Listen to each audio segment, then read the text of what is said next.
Good morning to you all. Today we are discussing the importance and scope of statistics.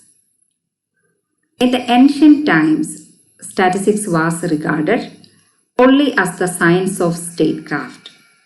It was used to collect information relating to crimes, military strength, population, wealth, etc. This was for making military and fiscal policies. But with the concept of welfare state, the scope of statistics has widened. Today, statistics is viewed not as a mere device for collecting numerical data, but as a means of developing sound techniques for their handling and analysis and drawing valid inferences from them. Now we are briefly discuss the functions of statistics. First one, it simplifies facts in a definite form. Any conclusions stated numerically are definite and hence more convincing than conclusions stated qualitatively. Statistics presents facts in a precise and definite form and thus helps for a proper comprehension of what is stated. For example, consider the statement, the production of wheat in India in 2009-10 was higher than that in 2008-9.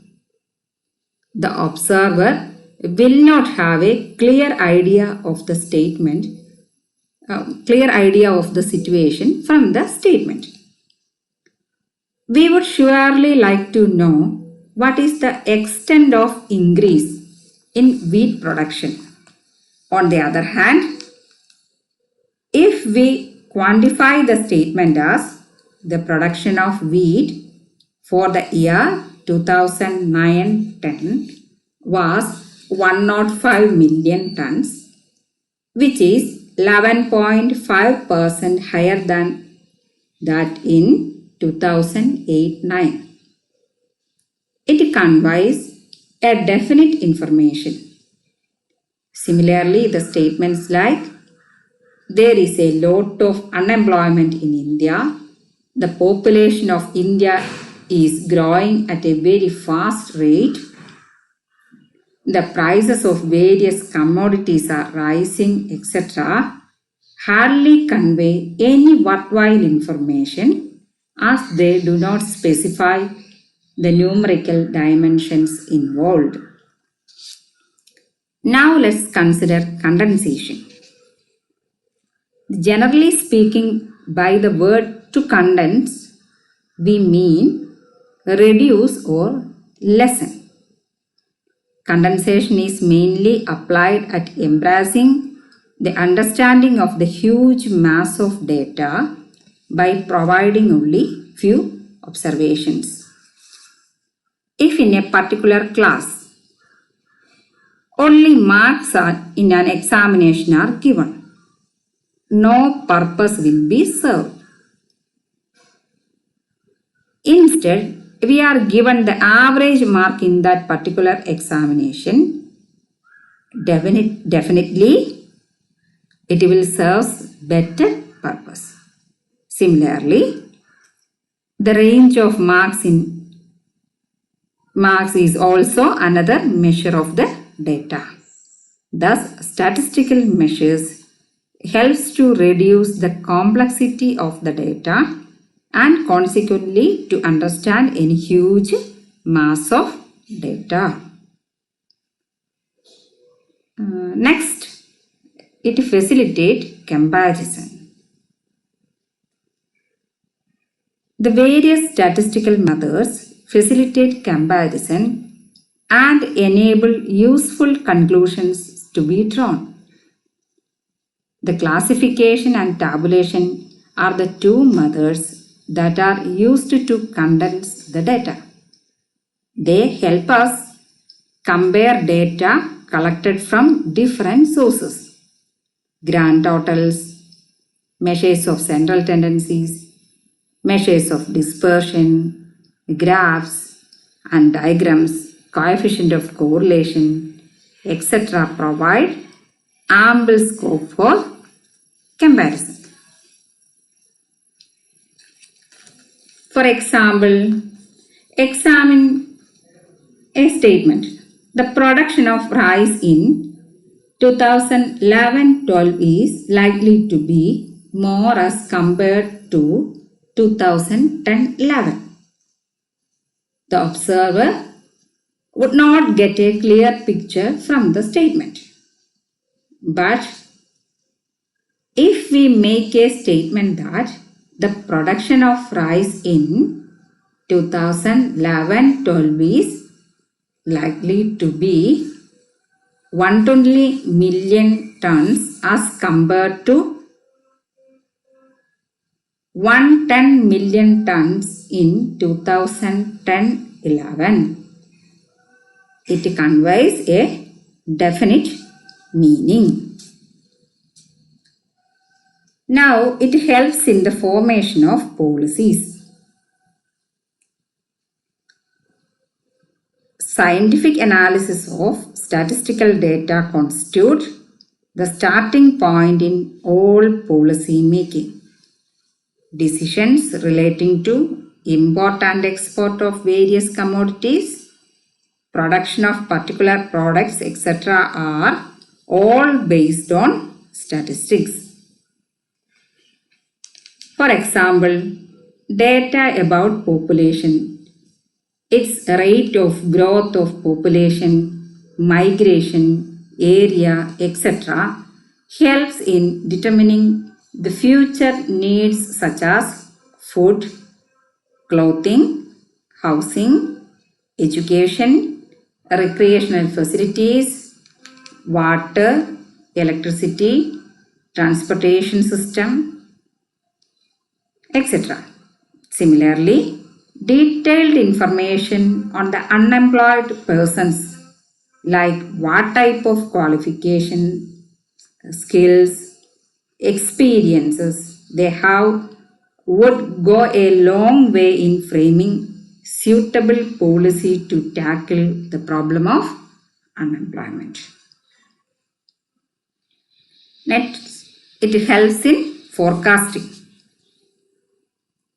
Plans and policies of organizations are invariably formulated well in advance of time of their implementation.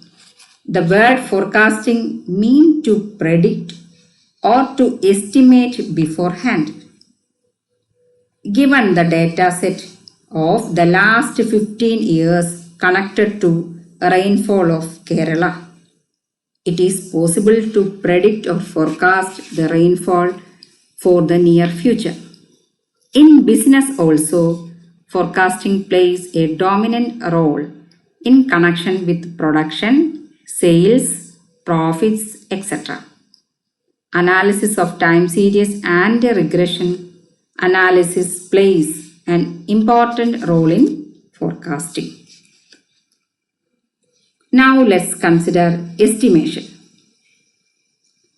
One of the main objectives of statistics is drawn inferences about a population from the analysis for the sample drawn from that population. The four major branches of statistical inferences are estimation theory, testing of hypothesis, non-parametric test, sequential analysis. In estimation theory, we estimate the unknown values of the population parameter based on sample observations. Next, formulating and testing hypothesis. Statistical methods are extremely helpful in formulating and testing hypotheses and to develop new theories. For example, hypotheses like whether a particular coin is fair or not, or whether the students have benefited from the extra coaching, etc., can be tested by appropriate statistical tools. Now let's consider the importance of statistics in different sectors and disciplines. First, let's consider statistics and planning. In the modern age is called the age of planning. Why? Almost all organizations in the government or management of business are resorting to planning for efficient working and for formulating policy decisions.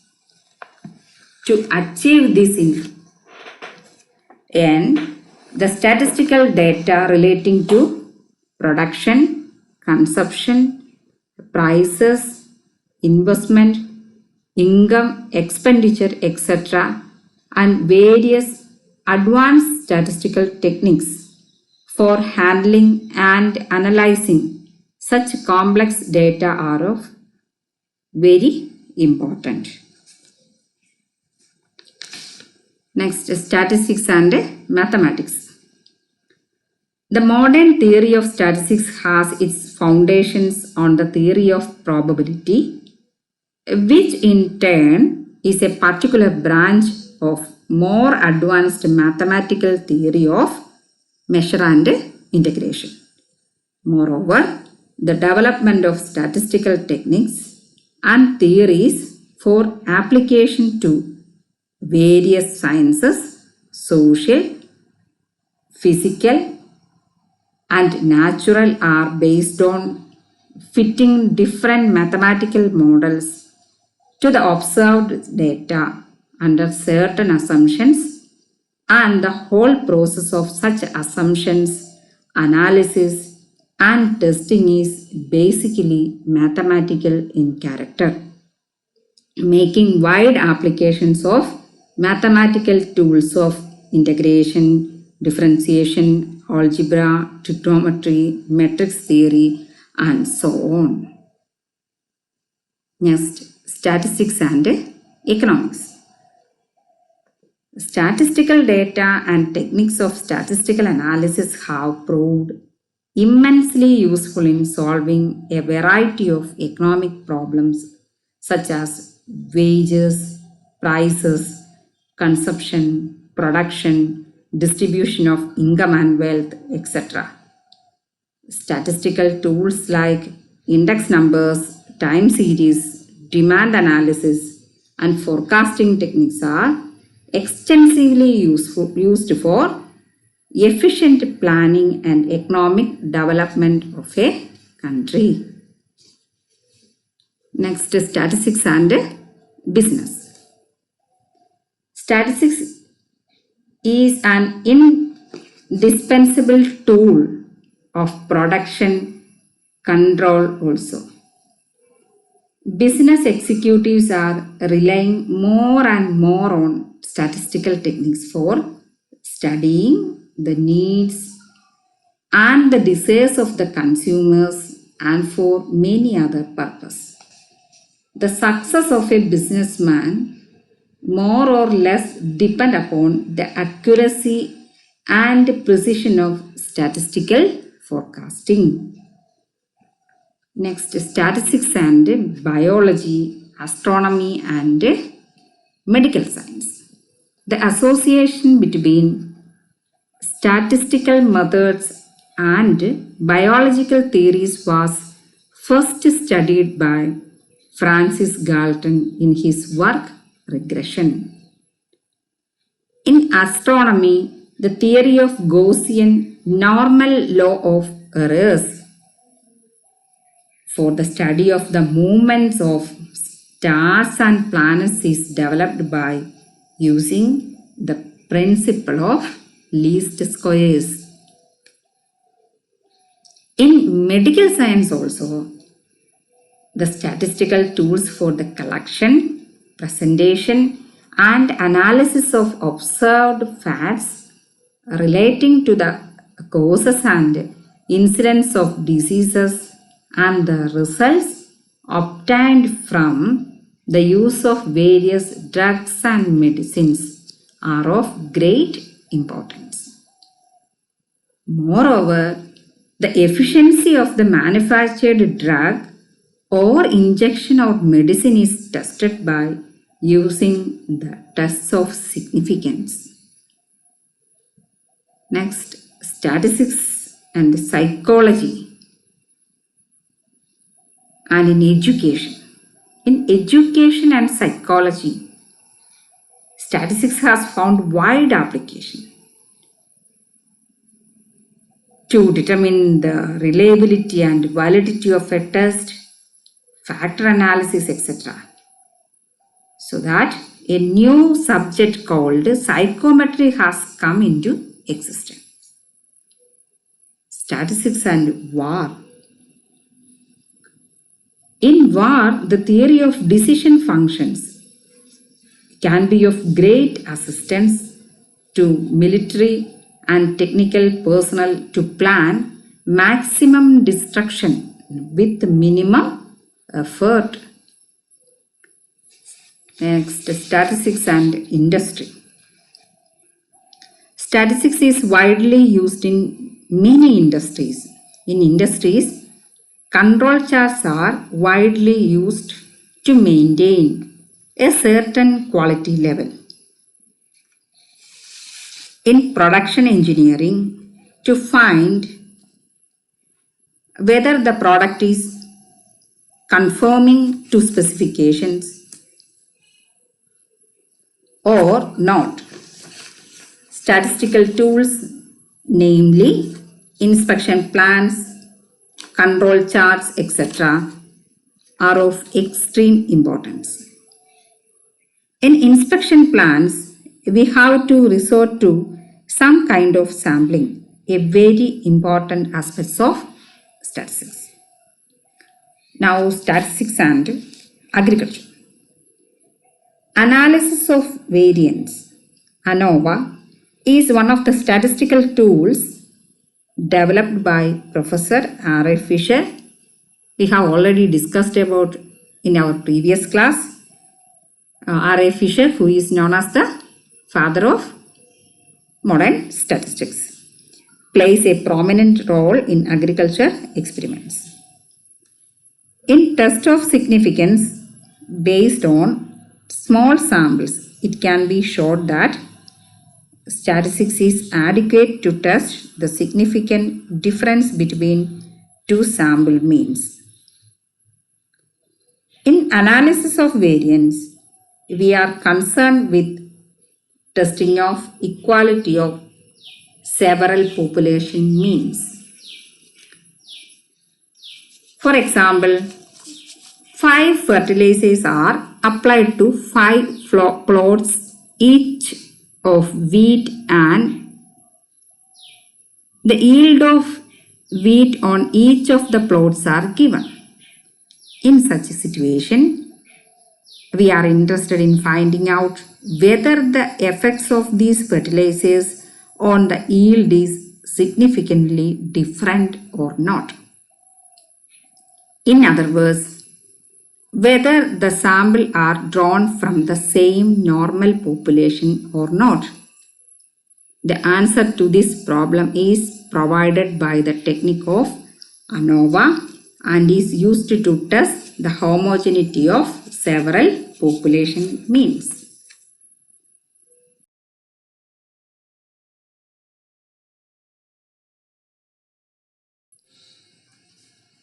I hope you understood the scopes and importance of statistics in different sectors and disciplines. Thank you.